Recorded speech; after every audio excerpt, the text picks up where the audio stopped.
Welcome back mga kaibigan, napakaganda ng pag-uusapan natin. Kay Soto may magandang offer daw at yung isa pang lumabas, eto, interesado daw ang Lakers at Clippers kay Kai dito sa Summer League. Kung Lakers nga ay hindi talaga makakalaro sa Gilas, pero napakaganda kasi 8 games sa Summer League, kabilang na dyan ang game sa Spurs na paglalaroan ni Yoo Jung Lee, lumabas ngayon lang. Meron pang Golden State at Heat.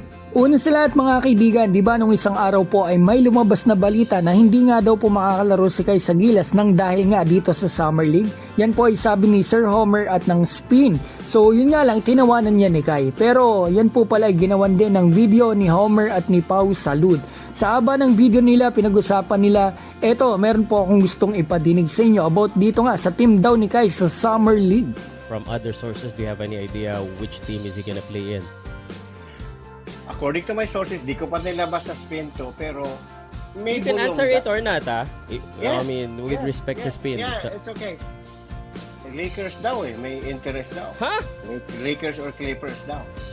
What Both teams, both teams, by the way, both teams. Nag-text na ako kay sa kampo ni Kai. I said, hey, I'm hearing stories na Lakers and Clippers may be interested in, looking at Kai and putting them in the Summer League roster. Totoo ba? Hindi pa sumagot. So, I cannot confirm that, obviously. Los Pero, Angeles. those are just two of the teams. Thank you Pau, thank you Homer. So meron daw pong bulong kay Homer na Lakers daw may interest pero dinagdag pa niya na Lakers o Clippers. Sa ngayon, hindi ko po masabi kung ito ay totoo o hindi. Wait natin ang kampo ni Kai na maglabasan. Pero wish ko ay talagay sana totoo to. At sa Lakers kasi kung sakali man maglaro si Kai dito nga sa Summer League, sa Lakers pa, napakaganda kasi 8 games sila dyan. Kasi meron pong California Classic Summer League before ang mismong Summer League. June 3 hanggang 6 po yan. So hindi talaga pwede sa Gilas kasi June 3 versus New Zealand, June 6 Australia. So kung maglaro si Kai dito sa Lakers sa California Classic, 3 games sila, ang gagandang laban yan.